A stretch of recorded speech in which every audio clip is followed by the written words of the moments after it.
Everyone, welcome back to another one of our CFL Picks videos. This week it's week 10 in the CFL, and we're going to start with some Friday Night Football out in BC, where the Lions host the Ticats. Lions are 6.5 point favorites. Joe Camilleri, who do you like? Well, I like BC to cover in this one, 6.5. Hamilton was a home favorite last week. They covered. BC was a road dog. They didn't cover last week. BC 5-3 on the season, but more importantly 4-0 at home. Hamilton is 4-4 on the year, 2-2 away from the University of Guelph. Key thing with Hamilton is their 3 of their 4 wins, I believe, came against Edmonton and Winnipeg combined. Henry Burristow, one of the more underrated quarterbacks in the league, he's quietly putting up some good numbers. Last week, 24 of 36. He was over 300 yards. So he's putting together a good total. But I think the key this week for BC is going to be Andrew Harris. They need to get him more involved. He's not been putting up the yards like he used to in BC. Travis Lulay last week, again, 15 of 28. Not great numbers, but I think BC's a different team at home. I think they cover, and I take them with 6.5 points. I agree. I'm giving the points too. I just think that BC is going to want to get back after losing to Montreal and a backup quarterback at home. They're one of the best teams at home, so I'm going to give the 6.5 points and take the Lions. So into our second game, where the Winnipeg Blue Bombers travel next to the province next door and take on the Saskatchewan Roughriders. In the old Banjo Bowl, Saskatchewan in the Banjo Bowl history has an overall record of 30 wins, 17 losses. They've won the last 5. Not many of them have been very close. Saskatchewan 7-1 on the year, 3-0 at home. BC 1-7 on the year, 1-3 away. They've lost 6 in a row. Key guys here is Corey Sheets. He's on pace to set quite possibly the rushing record in the CFL. Pace for over 2,000 yards. Yeah, he's at 1,058 right now. So that could double by the time the season's over. Darian Durant, 4th in passing yards, but 1st in passing TDs. Winnipeg's just a mess. Do we know who their starting quarterback is this week? Who knows? We know who's going to get whoever starts might not even get the most snaps by the end of the game. That's the thing. The guy that starts is not the guy that finishes in Winnipeg. They roll through 2-3 quarterbacks. Buck Pierce is banged up. Max Hall is hurt.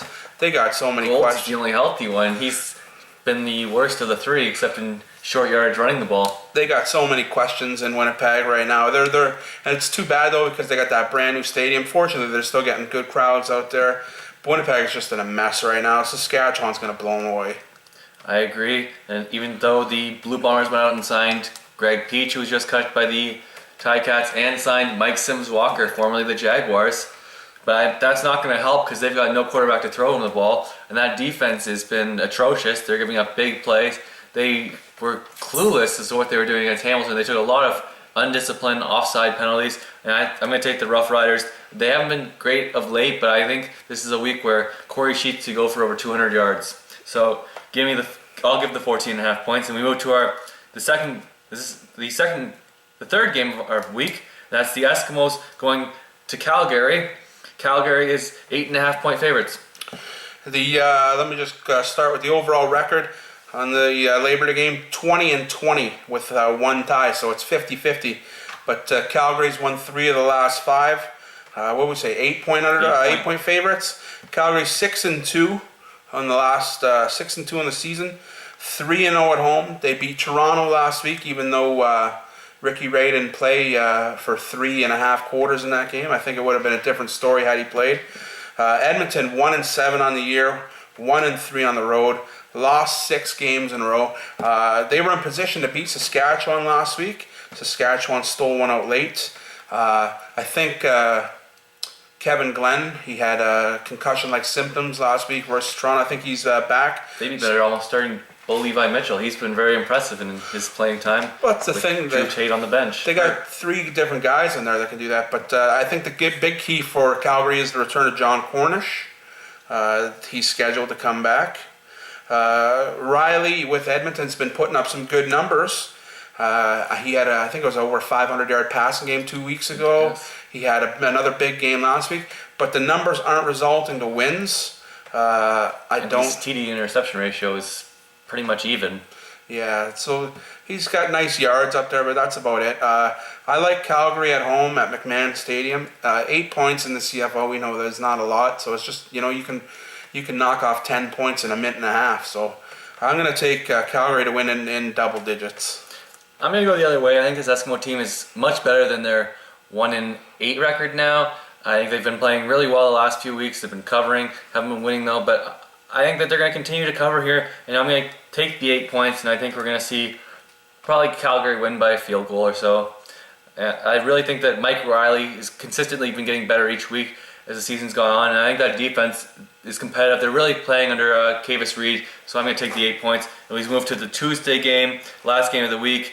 Battle of two backup quarterbacks as Anthony Calvillo's out for the Montreal Alouettes as they travel to Toronto to take on the Ricky Rayless Argos. Well, we don't have a tentative line on this, but I guess we can say for a home team, we have a 3-point spread. I think the Argos are going to win by more than that anyways. How high do you go before you say I'm taking the points? 7 points? So I think the Argos are going to win by double digits. They beat them. They beat them up in Montreal earlier, and I think they're just going to do it again at home, even without Ricky Ray. Zach Caleros is a capable fill-in.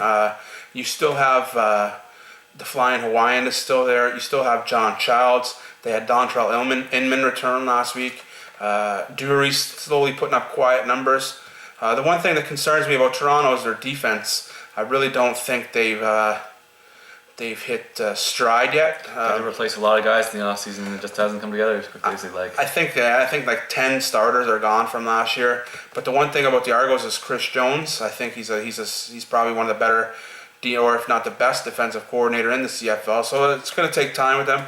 With Montreal, Jim Pop is down on the sidelines now. They got a nice come from behind win last week. I'm not sold on Jim Pop as a quarterback. As a coach. I'm not sure who Montreal is going to play at quarterback this week. They had 2 guys in last week. The second guy they put in, I can't remember his name, but he had some big numbers. He led them back to the victory versus BC. But I think Montreal's just too banged up too. I think they're more banged up than the Argos. Traditionally, Montreal doesn't play the greatest in Toronto. Toronto seems to have their number, I think, at home. So I'm going to take Toronto. If we say +3, it doesn't. I'll take them. I think Toronto's going to win by at least 7 or more. I think that if the line's if it's a 7-point line, I'm going to take the Alouettes. I think that you saw the reemergence of Arlen Bruce ever since the Anthony Calvillo injury. He's really been a big-time impact player for the last 6 quarters without Calvillo. So I think that offense might be better off without Calvillo. I think he's finally his time's run out, and I think Montreal should be considering benching him the rest of the year if they want to improve, because their offense has been much better without him on the field. Even though they've had a disastrous coaching hire with Dan Hawkins, who's now gone, and Jim Pop's not much of a coach either. But I'm still going to take the Alouettes as long as you're getting 7 points or more. And that is our Week 10 picks in the CFL. Hopefully you like this video. Subscribe to our channel. Share the video with all your friends, or leave a comment. Thanks for watching.